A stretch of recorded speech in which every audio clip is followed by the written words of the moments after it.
With today's technology and all the modern equipment in most gyms, have you ever wondered why do we still see people doing the good old-fashioned bent over row? Well, today here at E3 Strength, that's what we're going to be covering. Hi and welcome. My name is Earl and we're going over the bent over row. There's 3 different versions that you can do, all of which require the mastery of the deadlift. So if you haven't watched any of our videos on the deadlift, please be sure to watch, practice before applying any of those techniques to this exercise. Behind me, I've got a barbell, a kettlebell, and a dumbbell because those are the 3 different types that we're going to cover. The first 2 are going to be single arm, and the barbell is going to be 2 arm. So let's go over it real quick. The difference between a kettlebell and a dumbbell really is the line of force. The kettlebell is more concise. It has the weight directly underneath your hand versus spread out around it. So even at the same weight, a 70-pound kettlebell and a 70-pound dumbbell, the dumbbell may feel heavier, and that's really just a feel thing. The more that you do these reps and get the practice in, they're really not going to feel much different.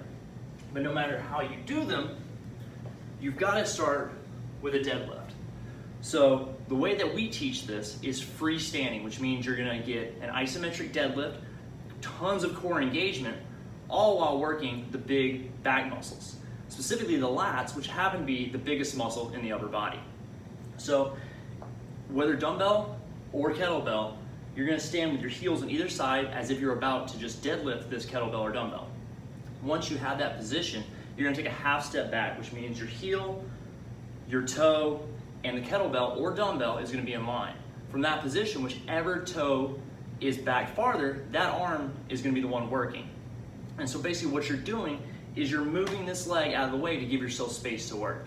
Once you've got that, you're going to hinge like a traditional deadlift, driving the hips back, keeping your back straight, and you're going to hold this position. So you've got the hamstrings working, glutes working, core is fully engaged. From this position, you're never setting the dumbbell back down until you complete the number of reps that you're set to do. And that's what it should look like.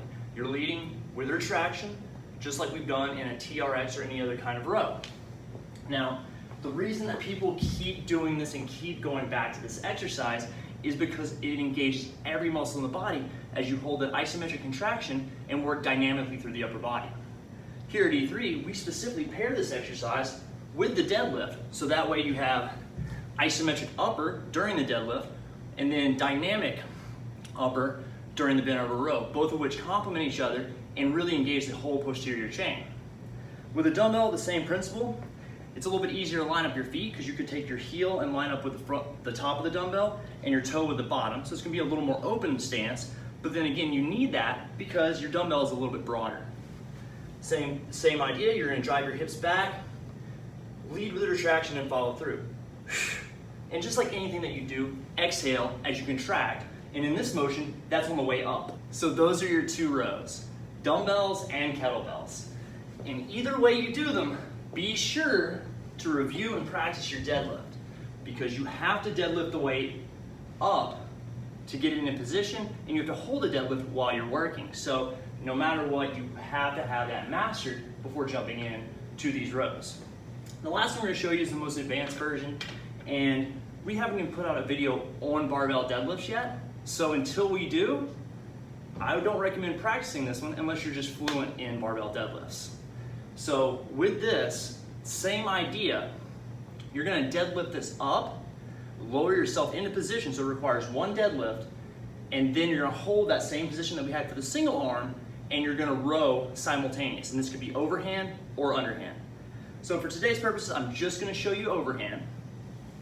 Put your hands a little bit wider than shoulder width, that's going to help to engage the lats, and just like any other deadlift, you have a flat back, your chest is up, without being arched, and then flex your booty to lift.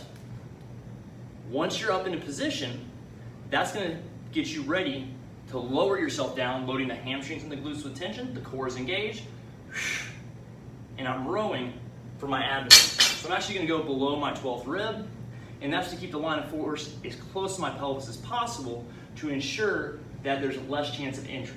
Big bony structure protects you.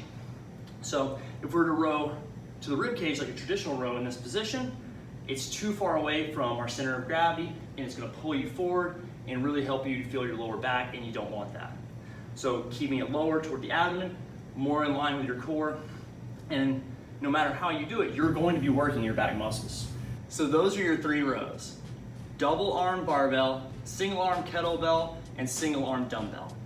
These are great additions to your routine, and we highly recommend you start trying and practicing them at moderate weights. I hope this video has been helpful.